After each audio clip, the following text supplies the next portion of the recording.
Good evening, AP Physics students. I got a great problem for you here, Mr. Kirsten. Talking about the Bohr model of the atom, the first kind of home run of quantum mechanics explaining things. Niels Bohr, famous Danish physicist extraordinaire, and his model of the hydrogen atom.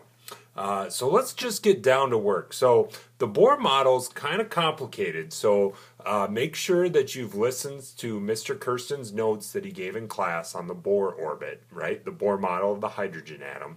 And remember at the very end that we derived a formula for the energy of the nth orbit of a hydrogen atom.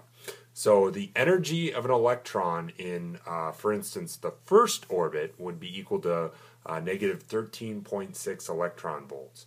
And these quantized orbits, discrete orbits, you can only be in orbit 1 or orbit 2. There is no orbit 1.5. There's very specific energy transitions between the orbits.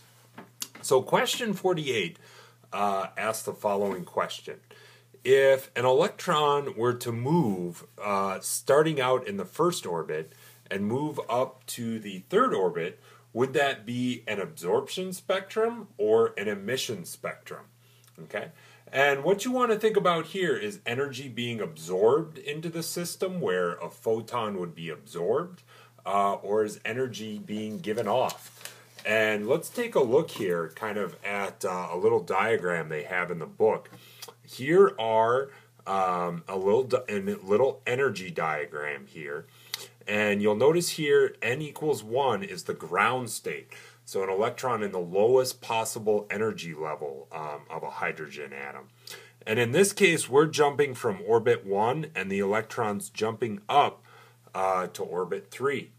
So that electron's going to need to absorb energy to go up to a higher orbit. It's kind of like if you were in a spaceship, orbiting the Earth, and you wanted to go into a higher orbit, you would need to, get some energy from somewhere in order to go up there. So this is going to be the first question the book asks is this an absorption or an emission spectrum that you would see? And since energy is being absorbed here, this would be an absorption spectrum for this transition, okay? Okay, so what would be the energy associated with this transition? Well, the change in energy of the electron going from the first orbit to the third orbit would just be the final energy minus the initial energy. So this would be negative 13.6 divided by 1 squared. That would be the, that would be 3 squared, minus 13.6 divided by 1 squared, right? Here, this would be the final orbit is orbit 3. The initial orbit is orbit 1. Yeah, there we go. And remember, this 13.6 is in electron volts. So if we write that out, we would get negative 13.6. I factored that out, and then this is kind of like 1/9 minus 1. So that's kind of like minus 8/9 if you want.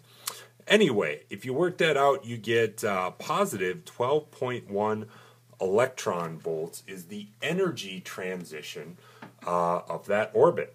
So, for instance, the photon you would see missing from a spectrum would have a frequency corresponding to 12.1 electron volts worth of energy.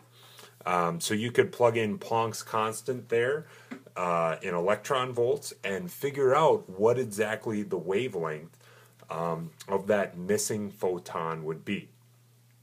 So that is our problem there, or at least part A.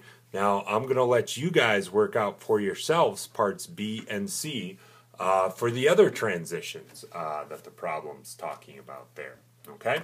And like I say, if you don't know where this formula came from, make sure you check out the PowerPoint that's online or your notes from class about where that Bohr model comes from.